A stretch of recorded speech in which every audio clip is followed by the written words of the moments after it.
स्वागत करती हूँ आप सभी का आपके अपनी चैनल द लाइफस्टाइल टेल्स में।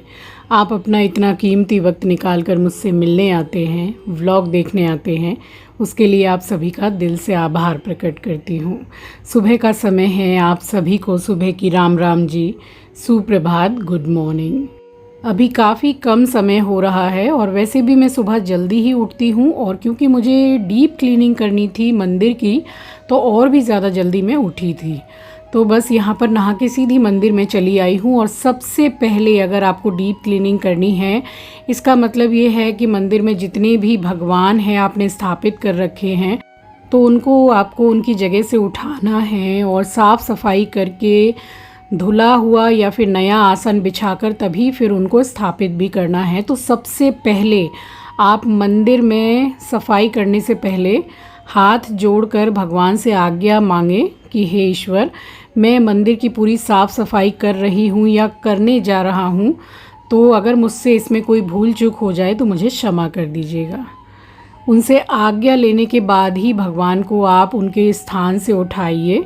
और यहाँ मैंने पौधों के पास में भगवान को यहाँ पर लाकर रखा है और उसके बाद में फिर मैंने स्टार्ट की है मंदिर की क्लीनिंग। तो ये जो आसन है इसको बिछे हुए तकरीबन 4-4.5 महीने ऐसे हो गए हैं। तो फिर मैंने सोचा कि चेंज कर दूं। और वैसे भी सोमवार से सावन लग रहा है, तो सावन लगे या फिर नवरात्रे आ रही है या फिर दीपावली आ रही है, तो उससे पहले डीप क्लीनिंग की ही जाती है मंदिर की। वैसे रोज़ जो पूजा करते हैं हम, तो थोड़ी बहुत पोछा पोछी ये सब तो हाथ जैसे चलता ही रहता है, तो मंदिर इतना ज़्यादा गंदा नहीं होता है, फिर भी धूल मिट्टी तो आ ही जाती है। तो यहाँ ये मैं मम्मी के संग जब गई थी बड़े बाज़ार, तो वहाँ से ये आसन में ले करके आई थी। तो फ़िलहाल जो पुराना आसन था उसको मैंने हटा दिया है। तो अगर आपको दोबारा से इस्तेमाल करना है पुराना वाला आसन, तो उसको आप धो कर सुखा कर तय बना के मंदिर में रख सकते हैं। और वैसे अभी सावन आ गया है, आ ही गया समझ लीजिए। इसके बाद नवरात्रे है, फिर दीपावली आएगी। तो दीपावली में भी पूरा मंदिर का सब कुछ मैं नया लेकर के आती हूँ, आसन, चुंदरी, एवरीथिंग। तो फिर अभी नया बिछा दिया है, अब फिर दीपावली पे बिछाना ही है मुझे। तो यहाँ सारा ही आसन मैंने चेंज किया है, जो ऊपर कांच का रैक है उस पर भी और नीचे वाला भी। तो सारे भगवान का फ़ोटो भी पहुँच के एक बार में ही मैं स्थापित कर रही हूँ। और कलश का भी जल मैंने चेंज कर दिया था, क्योंकि मैंने स्थान से कलश को भी उठाया है। शुक्रवार के शुक्रवार में चेंज करती ही हूँ, मगर मैंने जब कलश को हिलाया है, मतलब उठाया है स्थान से, तो फिर मैंने जल भी चेंज कर दिया है। और कलश का जो जल है वो तुलसी का पौधा छोड़कर आप किसी भी पौधे में डाल सकते हैं। तो बस यहाँ ऊपर वाला भी रैक में क्लीन कर रही हूँ। और ये जो मेरी बड़ी माता की माला है ये काफ़ी बड़ी है, क्योंकि जैसा आप लोगों ने देखा ही है कि पहले तो फ़ोटो हैंग करके मैं रखती थी, तो उसमें ये माला मैनेज हो जाती थी। बट यहाँ पे जैसे मैंने फ़ोटो स्थापित किया है, तो फ़ोटो थोड़ा सा जैसे छोटा भी करवाया है मंदिर के हिसाब से। वैसे तो काफ़ी बड़ा है, तो उस हिसाब से माला ज़रा बड़ी ही है। और ये ऊपर चढ़ के मैंने यहाँ पर पूरी एक कपड़ा गीला है और एक कपड़ा सूखा रखा है मैंने, ये मंदिर साफ़ करने के लिए ही है। और ये जो जाली है, नेट है, तो इसमें जैसे कि थोड़ा समय लगता ही है। इसको भी गीले कपड़े से पूरा खन, एक एक खन साफ़ करके फिर सूखे कपड़े से, तो देखने में लगता है कि मंदिर लंबाई में है और छोटा है तो समय कम लगेगा, ऐसा कुछ भी नहीं है, समय अच्छा खासा लगता है। और ये है पीवीसी का मंदिर है ये। इस पे जो ऊपरी जो शीट लगी हुई है वो है पीवीसी। तो इसको साफ़ करने का सबसे अच्छा तरीका है कि एक पाउच आप शैम्पू का ले लीजिए, उसको पानी में घोल लीजिए और फिर स्कॉच ब्राइट से आप क्लीन कर सकते हैं। क्योंकि बहुत ज़्यादा पानी मत लगाइए, बस हल्का हल्का डिप करके उसमें अगर आप रगड़ के अच्छी तरीके से साफ़ करेंगे स्कॉच ब्राइट से, तो बहुत ही बिल्कुल चमक जाता है, वाइट मंदिर तो स्पेशली। और नॉर्मल मंदिर भी आप घर का ऐसे साफ़ कर ही सकते हैं। और बस यहाँ पर ये ऊपर वाला जो कांच का रैक है ये भी हो गया, और ऊपर से भी पूरा मंदिर मैंने अंदर से क्लीन कर दिया है। तो यहाँ भी मैंने देवी देवताओं को स्थापित कर दिया है। और शंख मैं आपको अभी बताती हूँ कि शंख मैं कैसे रखती हूँ। ये देखिए, इस तरह से शंख को रखा जाता है। थोड़ा सा आप भगवान जी की तरफ शंख को घुमा दीजिए और कभी भी खाली मत रखिए, हल्का सा जल भर के रखिए या फिर थोड़े से चावल उसमें डाल दीजिए। और जो जल भर के आप रखेंगे वो दूसरे दिन जब आप पूजा करने आएंगे तो उस जल को आप अपने घर में छिड़क सकते हैं, काफ़ी शुभ होता है। और शिवलिंग जो हैं तो इनकी जो जलाधारी है वो हमेशा नॉर्थ की तरफ यानी कि उत्तर की तरफ ही रखिएगा। तो इसी तरह से स्थापित किया जाता है। और ये जो नीचे की थोड़ा जो नेट रह गया था इसको भी मैं लगातार पोंछ रही हूँ। इसको मैंने साबुन से नहीं पोंछा है, गीला और सूखे कपड़े से पोंछा है नेट को। तो पूरा साफ़ होने के बाद में आप देखिएगा कितनी अच्छी तरीके से क्लीन हो गया है। और हल्के हल्के से जो आपको येलो टाइप के दाग दिख रहे होंगे जहाँ पर गंगा जल स्प्रिंकल रखा है, वो क्या है कि जब मंदिर बना था तो वो जो थोड़ा गम वगैरह जिससे ये लोग चिपकाते हैं शीट को, तो वो चीज़ लगी हुई है। तो वो आए दिन मैं थोड़ा थोड़ा उखाड़ती रहती हूँ, जैसा जैसा उखड़ जाता है तो ये वही है। और यहाँ पर मैं रख के दिया जलाती हूँ, धूप रखती हूँ। तो पूरा ही मैंने अच्छी तरीके से स्कॉच ब्राइट से ही क्लीन किया है।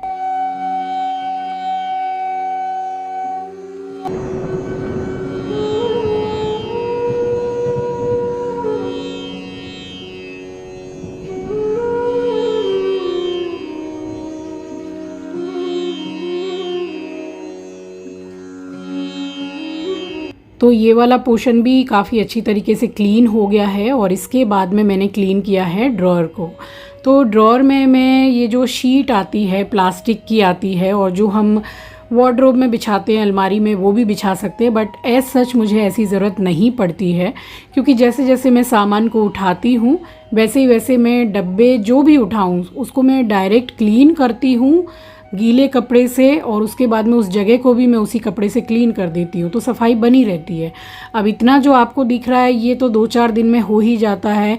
और फिर वाइट मंदिर है, कोई कलर भी नहीं है, तो वाइट में जो है दाग धब्बे बहुत ही जल्दी दिखाई देने लग जाते हैं। तो इसको भी मैंने एक क्या किया कि एक पाउच घोल लिया था जैसा मैंने आपको बताया, तो बस स्कॉच ब्राइट से ही मैं क्लीन करती चलती हूँ। इसी तरह से मैं क्लीन करती हूँ। और कोई भी त्यौहार आए तो उससे पहले मुझे डीप क्लीनिंग मंदिर की करनी ही करनी है। जैसे कि अभी सावन आ रहा है तो ये सावन की जो क्लीनिंग है वो हो गई मंदिर की। और कमेंट सेक्शन में 1 नहीं 2 नहीं कई कमेंट आ रहे थे कि आप मंदिर अपना कैसे क्लीन करते हैं, ये डिटेल में आप शेयर कीजिएगा। और ये इतनी सारी आप धूप लगाने वाली ये जो देख रहे हैं चीज़, तो ये जो मैं धूप यूज़ करती हूँ रोज़ वाली, ये उसी में निकलती है। आईलाइनर है जिससे मैं माता रानी का श्रृंगार भी करती हूँ, काजल रखती हूँ मैं माता रानी के लिए, और कलावा है। तो इस तरीके से काफ़ी सामान मैं स्टोर करके रखती हूँ जो कि पूजा पाठ में लगता ही है। और धूप तो इस बार मैं कई ले आई थी। और ये कुछ भगवान की मेरे पास किताबें हैं, जैसे कि भगवद गीता हैं और रामचरितमानस है, शिव पुराण है। तो इस तरह से काफ़ी 3-4 हैं मेरे पास में, तो ये मैं ड्रॉअर में ही रखती हूँ। और हनुमान चालीसा है जो कि आंचल पड़ती है। और ये वाली पैकेट की बात मैं उस दिन आपसे कर रही थी व्लॉग में कि ये पंचमेवा की पैकेट मैं बड़े बाज़ार से लेकर के आती हूँ। तो ये कुछ मुझे अभी प्राइस एक्चुअल में याद नहीं आ रहा है, बट ये इतनी अच्छी है कि इसमें ऐसा नहीं कि सिर्फ नारियल ज़्यादा भरा हुआ है, बहुत अच्छी तरह से इसमें मेवा भरा हुआ रहता है। और ये एक पैकेट कई दिन चलती भी है। फिर तो बीच बीच में हम चले जाते हैं तो ले आते हैं। अब ये प्रसाद का डब्बा थोड़ा खाली सा हो गया था तो इसको भी भर दिया मैंने, घी भर लिया है। पंचामृत के लिए जितना सामान चाहिए सब मैंने फुल कर लिया है मंदिर में अब, क्योंकि अब पूरा 1 महीना लगेगा ही, 5 सोमवार पड़ रहे हैं। और यहाँ ऊपर चढ़ के भी मैंने पूरी क्लीनिंग कर ली है अच्छे से। और मंदिर के ऊपर कभी भी कुछ भी मत रखा कीजिए, बिल्कुल भी नहीं रखना चाहिए, अच्छा नहीं होता है घर के लिए। जो मैं मानती हूँ बस वही आपको मैं बता रही हूँ। और ये देखिए, ये नीचे का सेक्शन अभी मैंने क्लीन नहीं किया है, तो मैं आपको दिखा रही हूँ कि वाइट में जो दाग धब्बे हैं वो कितनी जल्दी दिखाई देने लग जाते हैं। और यहाँ मेरा काफ़ी सारा सामान पूजा का स्टोर मैं करके रखती हूँ। तो ऐसा कुछ भी नहीं है कि कुछ ऐसा बहुत गंदा है, बस यही है कि मुझे डीप क्लीनिंग करनी है तो सारा सामान मैं निकाल के फिर लगाती भी हूँ। और एक्स्ट्रा में आप देख रहे हैं कि अभी 8-10 डब्बे धूप अभी भी मेरे पास में है ही। और जलाधारी है उसको मैं जैसे कि रविवार को ही पूरा क्लीन करके रखूँगी और सोमवार को जलधारी लग जाएगी। तो इस तरह से सारी जैसे प्रिपरेशन सावन के पहले की मैं करके रख रही हूँ। और ये वाला गंगा जल केदारनाथ गया था चिंकी, वहाँ से लेकर के आया था। तो बस ये वाला सेक्शन बाकी रह गया है। और मंदिर के साइड वाला जो पूरा वाइट वाला पोर्शन है वो बाकी रह गया था क्लीन करने को। सो ये भी मैंने क्लीन कर लिया था और समय अच्छा खासा लगा था मुझे, क्योंकि एक बार जैसे डीप क्लीनिंग करने बैठो तो फिर ये भी साफ़ करना है वो भी साफ़ करना है, तो समय लग जाता है अच्छा खासा। और वाइट है तो और ज़्यादा अच्छे से करना पड़ता है, क्योंकि दाग धब्बे फिर दिखाई देते हैं। और ये जो पोंछा पाछी वाला काम है ये मैं आप समझ लो कि वीक में 2 से 3 बार मैं करती ही रहती हूँ। इतनी डीप क्लीनिंग नहीं करती हूँ, बट वही है कि जो पोंछने वाला कपड़ा है मंदिर का, तो जैसे हाथ चलता रहता है ना, पूजा हो गई तो बैठ के ज़रा पोंछ लिया, सामने से पोंछ दिया, साइड से पोंछ दिया, तो वो थोड़ी साफ़ सफाई बनी रहती है। मगर डीप क्लीनिंग की अपनी एक अलग बात होती है कि डीप क्लीनिंग करो तो फिर दिखता है कि हाँ भाई इतना साफ़ सफाई किया है। और यहाँ पे पूरा ही पोंछ के अच्छी तरह से, बहुत अच्छी तरह से साफ़ हो गया है। फिर उसके बाद में पूरा सामान लगाया है। और ये वाला जो डब्बा है इसमें पूजा का कुछ ज़रूरी सामान मैं रखती हूँ, जैसे कि ये जो रुई है, ये पूजा की रुई है, इसको कच्ची रुई बोलते हैं। और आसन है एक्स्ट्रा में, जनेऊ है और बाती है। और ये जो सेंसोडाइन का आप ब्रश देख रहे हैं ये मंदिर में ही साफ़ सफाई करने के लिए मैं रखती हूँ, किसी किसी जगह को जैसे साफ़ करना हो। माता रानी को सजाने के लिए कुछ बिंदी के पत्ते, सिंदूर, ये सब मैं रखती हूँ, तो वो कुछ जो एक्स्ट्रा सामान है वो इस डब्बे में मैं रखती हूँ। और ये जब मैं बड़े बाज़ार गई थी तो ये मुझे बड़े पसंद आ गए थे, माता रानी के लिए मैं लेकर के आई हूँ। अभी मैंने नहीं पहनाया है क्योंकि पहले ही से मैंने सजा रखा है। ये मुकुट भी मुझे बहुत अच्छा लगा, तो इस तरह से कुछ कुछ सामान मैं लाई हूँ। और ये जो कागज़ वाली चीज़ आप देख रहे हैं पीछे, ठोंगा, इसमें नथ लाई हूँ मैं माता रानी के लिए, तो बाद में जब मैं सजाऊंगी तो आपको दिखाऊंगी। और ये हैं कुछ एक्स्ट्रा में, कुछ नए कुछ पुराने मंदिर के कपड़े जो कि पूरे अच्छी तरीके से साफ़ सफाई करके मैंने रखे हुए हैं। और जहाँ मैं भूतनाथ बाबा जी के दर्शन करने जाती हूँ तो माता रानी के मंदिर से मुझे कई बार ये स्टोल और चुंदरी उड़ा देते हैं पंडित जी, तो किसी भी पूजा में जाऊं या फिर घर पे भी जैसे पूजा करूं तो इस तरह से मैं ओढ़ लेती हूं। मंदिर जाते में भी मैं ओढ़ लेती हूँ इन्हीं में से। ये एक्स्ट्रा पूजा के बर्तन हैं, जैसे कि दीपक अभी एक्स्ट्रा लगेगा सावन में, नवरात्रि में, तो ये वो सब है। जलाधारी अभी रख दी है। और इसी गिलसिया से जो है मैं पंचामृत बनाकर अभिषेक करती हूँ बाबा का। और वो जो लुटिया है, इसी तांबे की लुटिया से मैं भोलेनाथ जी को स्नान कराती हूँ रोज़, और वाटरिंग करती हूँ प्लांट्स में। और आसन एक यहाँ रखा हुआ है, एक दो मेरे पास एक्स्ट्रा है जो मैंने अभी तय बना के रखे हैं।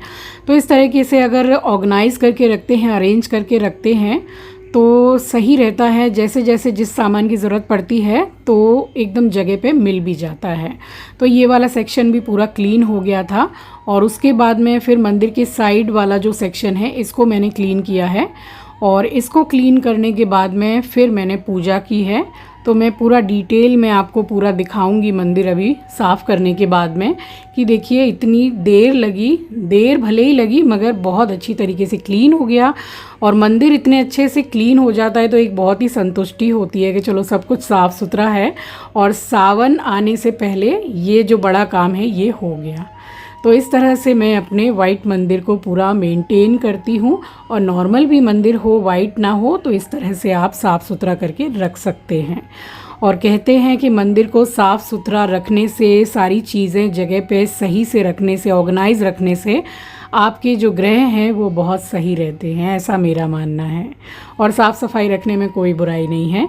सो अब आप अच्छी तरह से देखिए कि कितनी बढ़िया से पूरी मंदिर की क्लीनिंग हो गई है।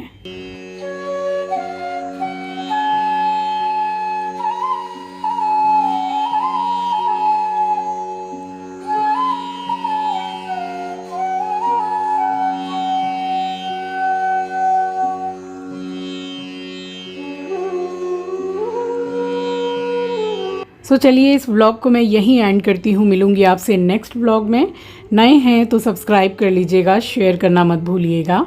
अपना ख्याल रखिए, अपनों का ख्याल रखिए। Thanks for watching guys, love you, take care, bye bye. और हाँ, उम्मीद करती हूँ कि आज की वीडियो आपके लिए हेल्पफुल रही होगी।